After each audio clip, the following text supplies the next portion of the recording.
Hey everyone, welcome back to Let's Talk About It. Today, Jacque and I are joined with Sami, and we are really excited to talk to her about pro-life advocacy and online advocacy. So, Sami, thank you so much for joining us. And do you mind just telling our audience a little bit about who you are, what you do?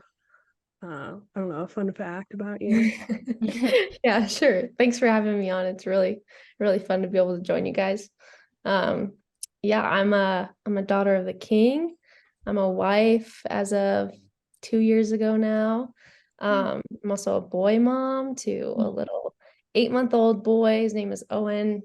He was born December 30th. So it's new and it's really exciting. And it's just like the biggest aspect of my life now. So it's like all I talk about. But I also work with Live Action, where we seek to end abortion and make America the most welcoming place in the world to raise a family. And so my contribution to that, I guess I do a lot of things with them, but my main contribution is just making video content dedicated to exposing abortion and the industry that's behind it, as well as apologetics videos, just to kind of break down common pro-abortion arguments to help equip other pro-lifers to know how to answer the myriad of pro-abortion arguments that just never seem to stop. And then I've recently honestly been loving making content that just really highlights the beauty of children and motherhood and marriage and all of those things, because it's just, I mean, it's obviously more fun to talk about, more joyful, and people really can't deny how beautiful that is. So yeah, I live in Oregon. I don't know a fun fact. Gosh, I'm a twin. That's like always the fun fact I use. Are That you I'm a, really? yeah, yeah. She lives in Colorado, so we Oh, don't we obviously don't like post on social media together or anything, but that's my fun fact.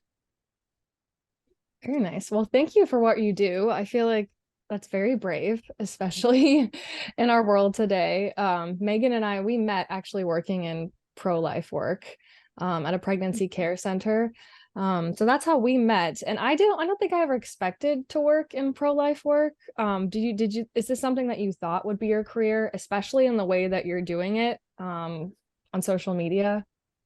No, no, not at all. I honestly like had no idea what I was gonna do with my life, which I feel like is kind of a lot of our answers, at least in Mm. college. Like I just went to college because like that's just what people did.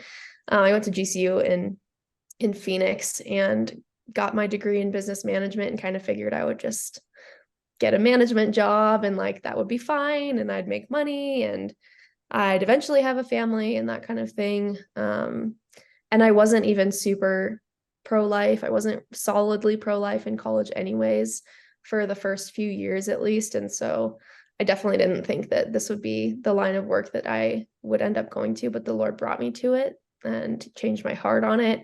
And now I honestly couldn't see myself doing anything else. It's just definitely the biggest passion of mine. And it's a huge blessing that this is what I get to do all day. Obviously, I wish I didn't have to. I wish abortion was already unthinkable, but um, yeah, never thought I was going to do it. Mm. I think it's cool that you bring that up because I remember, so I think I always would have said I was pro-life just because I grew up in a Christian home and my Mm. parents were very pro-life and they did a lot of like volunteering and stuff and would bring me along. But it wasn't until college, specifically my senior year, that I was really like, I think it was just brought to focus for me and I kind of was confronted with like, I have to make a decision about this and actually decide like where I stand. Mhm. And that's when I felt very convicted towards the pro-life side and then graduated a few months later and started working in a pro-life organization, which was not like the direction I saw myself going. So I can relate to a little bit in that with you. But how did you really get started? Because obviously you work for Live Action now, but you were always working for them and you kind of were doing pro-life advocacy online before that. So how did that like transition? How did you get started doing that? Mm. Yeah, I mean it seems kind of like a random string of events, but I definitely don't believe that it was random. I think it was the Lord that set it up that way. Um, it's two different things brought me to it. The first just being that gosh, when was it? I think it was maybe 2019. I broke up with first and only boyfriend I had ever had before my now husband.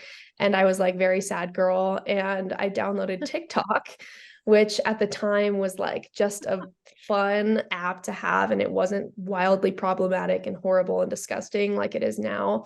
It was just fun. And so I just spent a lot of time on it, making random videos. Like, I almost don't want people to ever go watch the videos I used to make because they were so weird. I don't even understand, like, totally appropriate, whatever, but just weird stuff. That's just kind of like what that was my outlet to make like random videos. And I've always kind of enjoyed video editing and that kind of stuff and social media in general. But then, college happened and COVID happened and everybody got opinions about everything, I feel like, including myself. Like I feel like that's just the time we all were like stuck in home and we all were like getting to be geniuses, or so we thought, about every single topic that existed under the sun. And that was definitely me too. And so that's when I really started to dig into basically live action. I don't think I followed any other pro-life accounts. My sister, my twin that I was mentioning earlier, she had been following live action since we were in high school. And so she was actually more knowledgeable about that whole conversation in the beginning anyways. But I just started seeing their content. It was convenient to see because it was just through social media, which I think is a huge important thing for people my age, or at least people college age or high school age, is making sure that stuff is convenient to see and easy to understand. And so I was kind of like, I'm pro-life for me, but I totally understand like the exception cases that everybody brings up. And, it's not really my thing to say and to speak on. So that was kind of my stance before. And then just throughout the whole COVID time and being stuck in home, I just really started to learn more. And if it's true that abortion actually does kill innocent human beings, like, we have to act like that. You can't just say like that exactly what abortion is and what it does, but like it's not for me to say if it's wrong, because that just shows that you don't really know what abortion is, because killing people is wrong. And so I just decided one day that I was going to make a really like simple pro-life apologetics video on my TikTok page. I don't even really remember what I said on it. And it probably wasn't solid apologetics anyways, because it was like very beginning for me. But I just made a video and I posted it, and it didn't get super viral or anything. But Devin, who is my director now, sorry if you can hear a screaming baby in the background.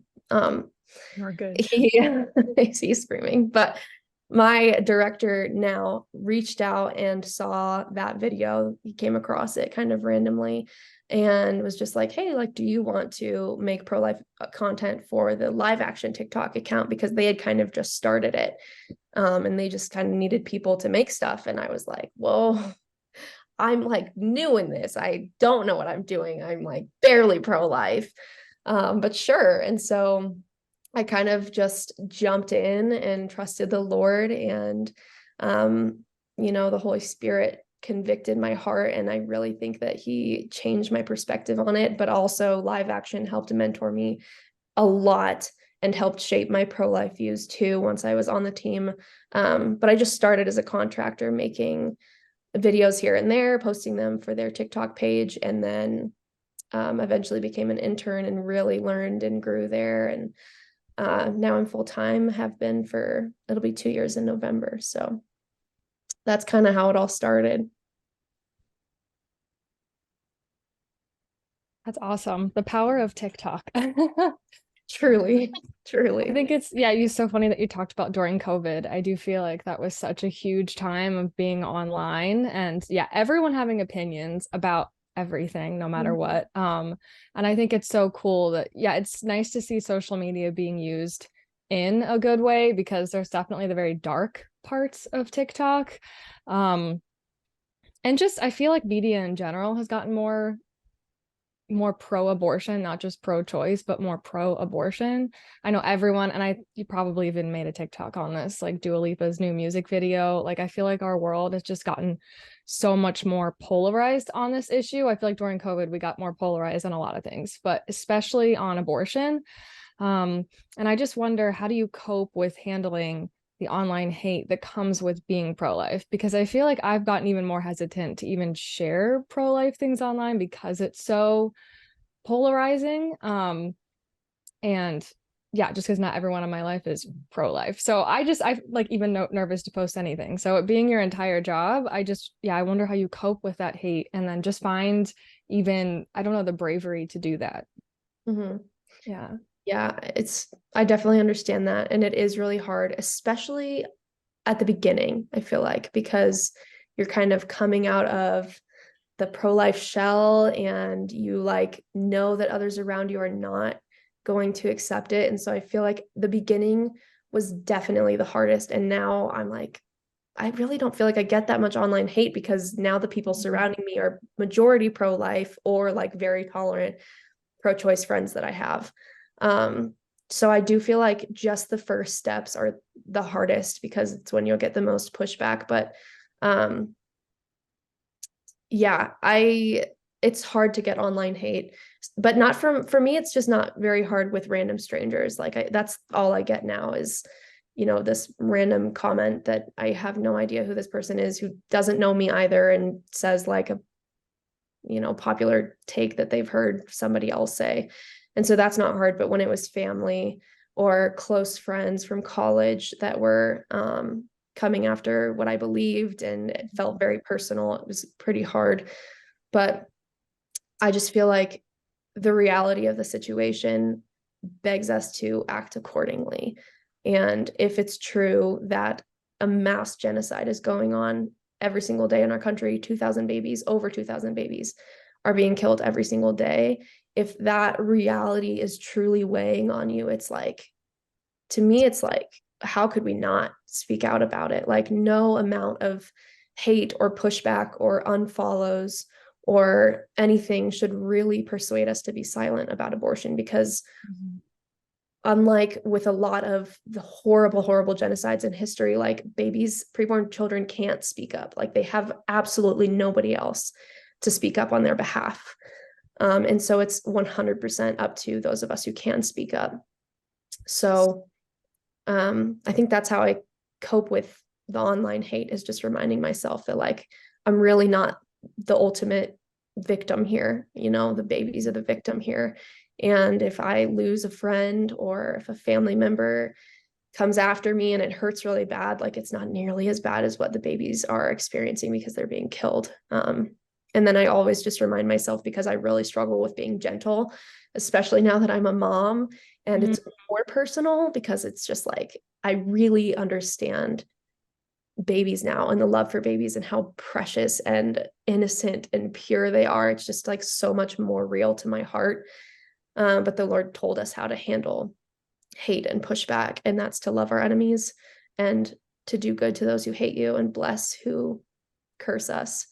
And so that's something that I have been trying to do a lot more, is just take a step back and remind myself that whoever is coming at me online or in person is a daughter or son of the King as well. And they're just lost and they just really need to be brought back to the truth. And so that's how I guess, actively handle hate, is just trying to pray for people and love them well, even when it's really hard. I definitely don't do that perfectly, and I don't do it every single day, but it's what I try to do. I think that's really admirable. And I know for me, it was something I was always very hesitant to speak on because, yeah, it was just so polarizing, and people, I think, rush to assumptions about you when you mention anything pro-life, just because they have this like image of a pro-life person, like, oh, only caring for babies and not women and things like that. But when I really started getting involved in the work, and like especially working at a pregnancy center where I was actually advocating for the women who are facing these unplanned pregnancies and walking alongside them, I think it just sort of changed my perspective Mm. because it was like it was personal to me then, you know? Like it Mhm. wasn't like this far off topic. Um I felt like I had to speak on it and I had to have this stance. Um yeah, and I just remember like the countless ultrasounds I like stood in and saw. Just it was like heartbreaking to me that some of these babies didn't get a chance. And it was like I couldn't not speak up, you know? And I know you mentioned like it becoming personal, even just becoming a mom. And I experienced that too because it was like something has changed, even like when I was pregnant. So how do you feel like that's even changed your perspective? Like now that you're a mom, you experience pregnancy, like you have this little baby that you care for and are responsible for. Has that changed maybe not your perspective because obviously you were pro-life before and you're pro-life now, but is has it changed your views on certain things? Has it changed how you interact, or maybe like certain emphases that you would have?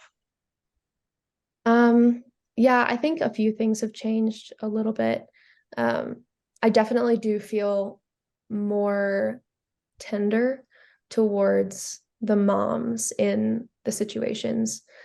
Because I mean, the majority of what I see is like really, really insane pro-abortion activists who are like obsessed with abortion. Or like women who just have had multiple abortions and have absolutely no shame, no regret. And so I remind myself that the majority of women who have had abortions are not like that. And they are in a lot of pain and a lot of hurt. And abortion minded women, especially, are just in like really, really hard situations. And even having, like, I had a very easy pregnancy. I like can't remember feeling horrible. I don't even remember the very end of pregnancy feeling like as bad as a lot of pregnant moms have. But even through like a relatively easy pregnancy, I feel like I've just become a lot more tender towards moms because it's really intense. Like it's not for the faint of heart. And that's not to say that any woman can't handle it, because I do believe that if you are pregnant, the Lord wants you to be pregnant, and you can absolutely handle it, but it's certainly hard. And Mhm. so I definitely feel a lot more for the moms in the situations. But I also do feel a lot more, I don't want to say aggressive, but like relentlessly against abortion, because I've also been pregnant and I've also felt just like the miracle connection that like none of us moms could ever explain with words, that comes when you're pregnant to this little baby. Um, Even if you haven't dreamt of being a mom your whole life, because I didn't, you know, growing up, I was not the babysitter girl. I did not want to hold the newborn baby. Like that just wasn't me. And even when I got married, I was like, you know, we'll have kids one day and I'm sure I'll like it, but I don't know that it'll be like a huge passion of mine. But like as soon as I was pregnant, it was just like the Lord changed that in me. And I totally believe that He just does that miracle in women. So even if women were like that and they just don't necessarily have a huge heart towards babies, um, your heart just changes like crazy when you're pregnant and through birth and all that stuff. And so I just definitely feel, I feel more sensitive about it all around. Um, and I also think about the life that abortion robs women of, because they're trying to dodge the life that the abortion industry so like masterfully crafts motherhood to look like, just like tired and exhausted, and you lose all your freedom and all of that stuff. Like they just work really hard to make motherhood look exhausting and horrible. But I mean, Megan, I'm sure you know, and Jackie, I don't know if are you a mom? No, I'm not. Mm-mm. Okay. Okay. But Jackie, you know that like it's nothing like that. Like, yes, it's tiring, and like you and me with babies that don't like sleeping through the night, like it's like definitely so hard. And I don't want to like say that it's just a walk in the park, but it's just better than anything. And so I know that abortion is just robbing so many women of a really, really beautiful life where you get to be sacrificial and you get to just give yourself to this other human who you just love so much. And so Yeah, I've become more sensitive towards it. And I guess in my messaging, I've tried to become more sensitive towards it as well. But I also don't want to be lighter about it. And I don't want to sway on it just because it's a really sensitive thing. Like it's just so much more real to me now. So I'm trying to be lighter about it in the way of being kinder and being nicer and being more loving in my messaging, but also being really firm in it, which is a hard balance. But yeah, I don't know if that entirely answers your question, but Oh, for sure. And I have a follow-up question that actually for you and for Megan as mothers, I feel like when I like just started working in pro-life work and just became more aware of the atrocities of abortion, it became like almost harder for me because I became even more sensitive to it and like seeing very pro-abortion people like it almost became like I wanted to take a step back because it became almost more difficult for me. So I wonder how I can't even imagine being a mother and then seeing people talk about abortion so lightly. Or I think I said Dua Lipa, but it was Doja Cat that just had that like horrible video about it that made me like sick to my stomach. Um, how do you like just personally take care of yourself and not let it like eat at you, I guess, in doing this advocacy and seeing how evil abortion is? Especially with being a mother, I feel like that would make it even harder on me because I feel like, yeah, it's hard enough for me not even being a mom, just realizing how horrible it is. Megan, do you want to answer first? I mean, I do think that, like, I do have to have certain boundaries with myself. There is certain content that I can't consume, um, just for my own mental health, because I do think some of it is just truly so evil.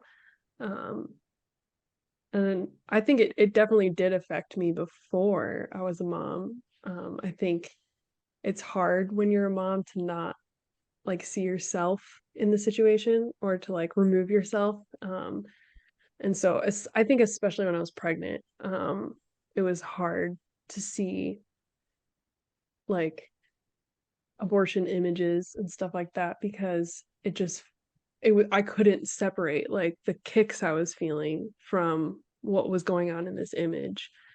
That was really, really, really hard. But I think it just made my heart break more because I was like confronted with the reality of it.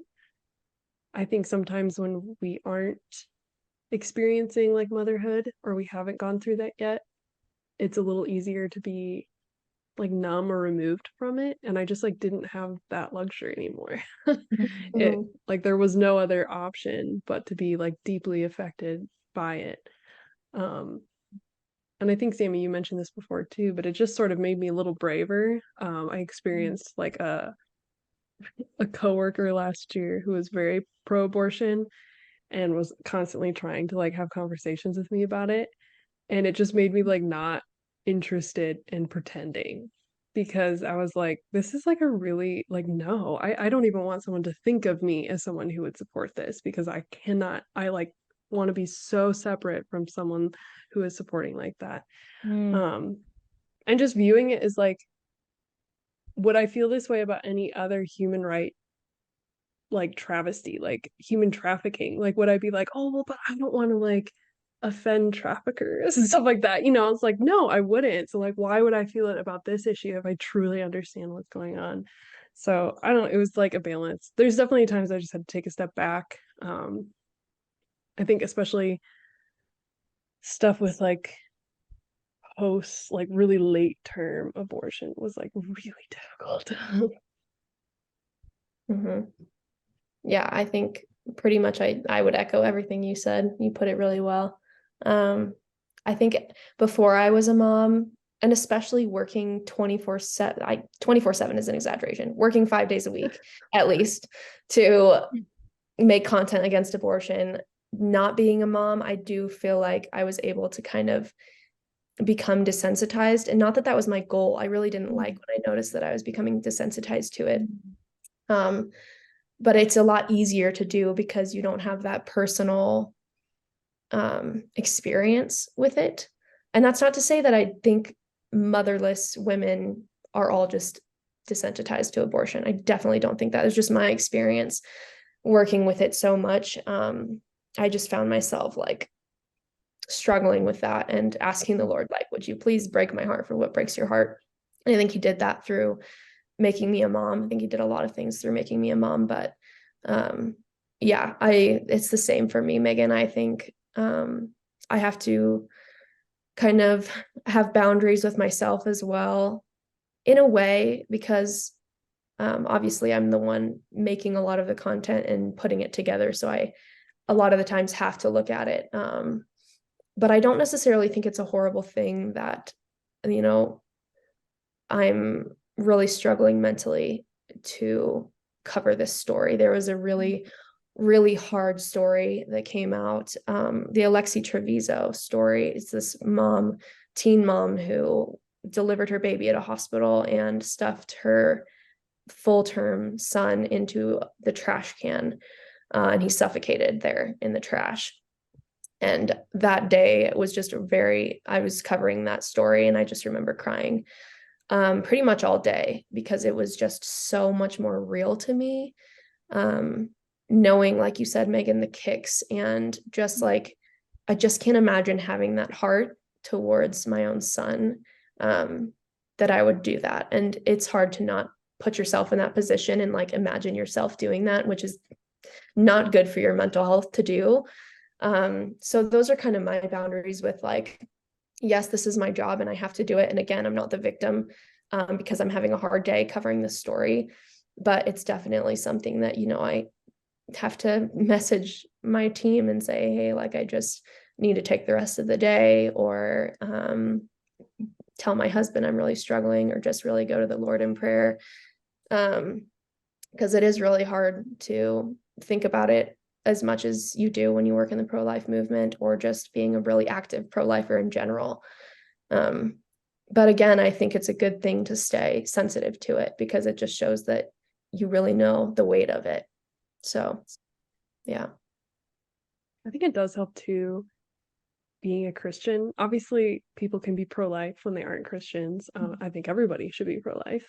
But I do find a lot of comfort in, like, our Lord as a God who avenges, and our God who is just. And knowing that even if we don't see ultimate justice on earth, like, the Lord, his work is not hindered in any way. And I think I find a lot of comfort in that too when I see, like, really, really horrible stories like that, is just knowing, like, this isn't God's hands. Like, this has not escaped him. There will be justice. And especially when it comes to innocence, like, the Bible frequently talks about, like, God advocating for the orphan and the widow, which would have been like the lowliest of the low in their society, and the people who didn't have a voice. And when I think of the lowliest of the low in our society, like, certainly unborn babies are among them. People who have no voice, have no rights. Those are the people that God is just so close to and so near. So I think that also just really helps. I think it would be really hard if I didn't believe in, like, a higher power with, like, a greater justice at hand, like a eternal justice. It would be really hard to watch, like, especially like abortion doctors and things, because it would just feel so, like, hopeless. But just knowing we have that ultimate hope does help a lot. Mm-hmm. That's a really good point. I know you mentioned, like, obviously 2020 COVID, everybody started having opinions. We recently experienced something that also sparked people to have a lot more opinions again, and that was the overturning of Roe v. Wade. Have you seen that affect your work online at all? Has it changed maybe the content that you have to produce? Has it changed how people interact? How have you seen that affect things going forward? Mm-hmm. Yeah, it's definitely changed it at least a bit. I remember when Roe was first overturned, there was just so much misinformation going around. And of course, the, like, actual misinformation was not being flagged as misinformation.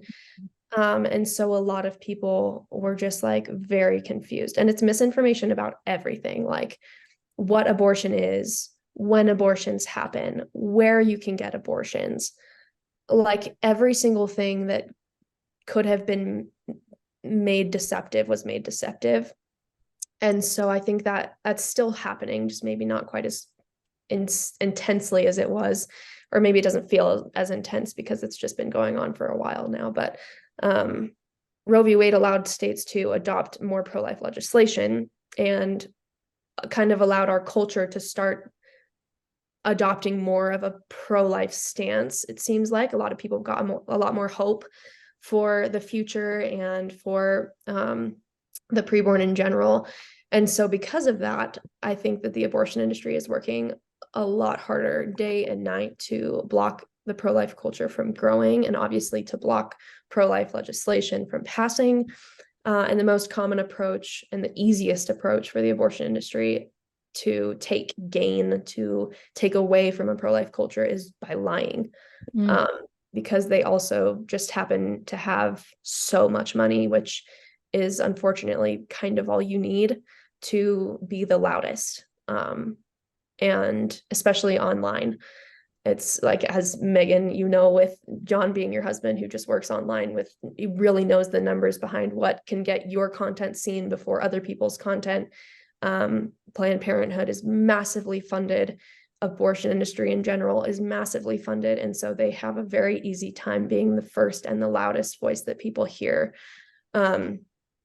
So there is so much misinformation, so much lying, so much deception.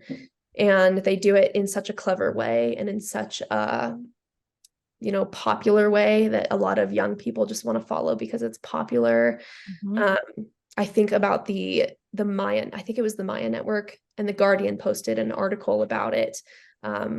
They were saying, I'm sure you guys saw it, it was like a vial with pregnancy tissue in it, like actual tissue from like being pregnant, like for example the gestational sac, I think is what it was. I need to remember properly, but they like just had actual tissue in a petri dish, and the headline on it was like something like, this is what pregnancy at 6 weeks actually looks like this is what all those crazy pro-lifers are trying to stop you from getting rid of, essentially. And it was so deceptive, and I think so many people fell for it because it was very clever language, because they weren't wrong in calling it pregnancy tissue, but the abortion industry for years now calls the preborn baby in pregnancy tissue, or products of conception, or anything but baby, because that would be humanizing it. So everybody thought that what was in that petri dish was what all of us pro-lifers cared about, when in reality it was literally just tissue. And so that is like one of the biggest misinformation. I don't even think it's right to call it misinformation. It was just a lie. It was like just not correct at all. That was like one of the biggest things that I remember seeing, that we tried so hard to dismantle and explain to people. But of course, it's just like, who has more money?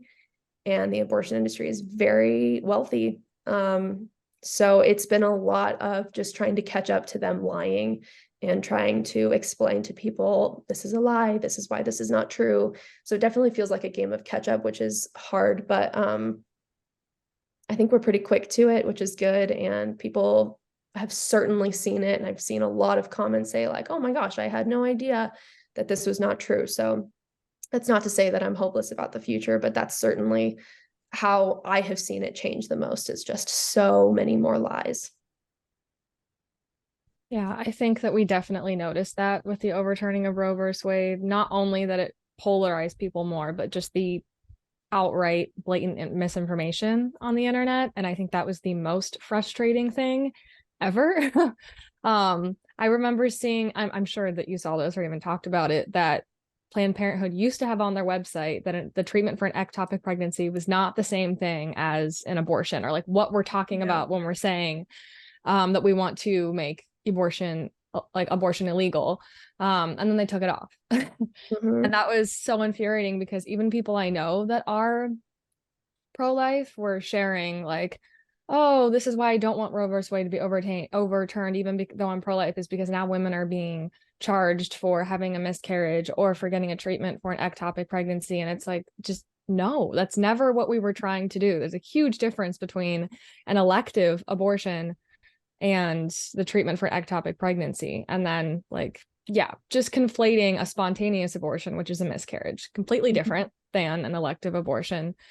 And that was just so infuriating. And there were doctors that were coming out and spreading this misinformation, which who's not going to listen to a doctor, you know, on the internet, unless they're pro-life, and then nobody wants to listen to them. Yeah. Then that doctor's not a real doctor. Yeah. I want to jump in there really quick before we move on to the next topic, but you mentioned how much misinformation there was about like spontaneous abortion and elective abortion, and people just like call everything abortion now that they can. And somebody that I work with put it really, really well, that I think is a helpful thing for pro-lifers to hear. We are not against the word abortion. Like, if somebody decided tomorrow that getting your tooth pulled is going to be called a tooth abortion, like none of us would care. We would not be outside of the dentist saying like, stop this is horrible. Just because somebody tags the word abortion onto something doesn't actually make it an abortion. We are against the act of the direct and intentional killing of an innocent preborn child, which abortions do. But of course, it's just another tactic of the abortion industry to just make it really, really confusing as to what abortion actually is. So I just think that that's an important distinguisher, that we're not just against that word, we're against what abortion actually is. That's a very humble stance, really. Yeah, I think that's so important. And it's so hard too, because I think COVID made people very wary about information online, somewhat rightfully so. But once again, like you were saying, Jackie, when you had professionals like doctors coming out and adding to the confusion, it also made it very difficult, because so many people coming out of COVID sort of viewed any sort of online information like, I will only listen to a professional, or I only listen to someone with like who's an expert, which didn't necessarily mean that person wasn't going to lie or wasn't going to misinform them. And so I think, yeah, it's gotten really complex, and just the online landscape, I think, has been very, just hostile. So with that, as you work primarily online doing this advocacy, do you find it helpful? Do you find it important? Do you think people, like, is this a plane that we should be doing our advocacy? Is it worth it? Is it effective? What are your thoughts on that?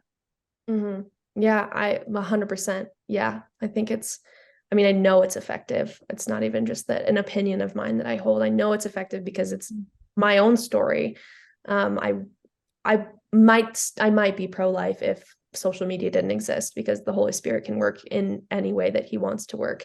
And I pray that he would work in that way in my life. But he did work that way, where he brought me to live actions content, and I saw it all online on social media. And I think it's a lot easier, especially for, not to like place any blame or hate on like my parents' generation or your parents' generation, to just see social media as this like very low-hanging fruit, like, oh, we don't need to waste our time there, like it's such a waste of time, people don't need to be on social media. Like, yes, I agree, we would all be better without social media, but it is low-hanging fruit, and low-hanging fruit is very easy to grab. That's like the whole statement of low-hanging fruit.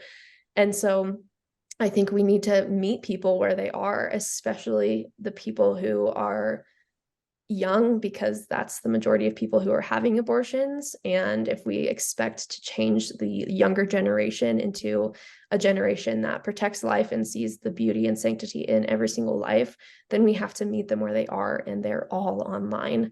They're all over social media. And so, yes, I think that like all hands on deck we should all be on social media talking about this and bringing attention to it, and encouraging younger people to change. And that's something that influencers have as well. I know you guys were talking a little bit about that.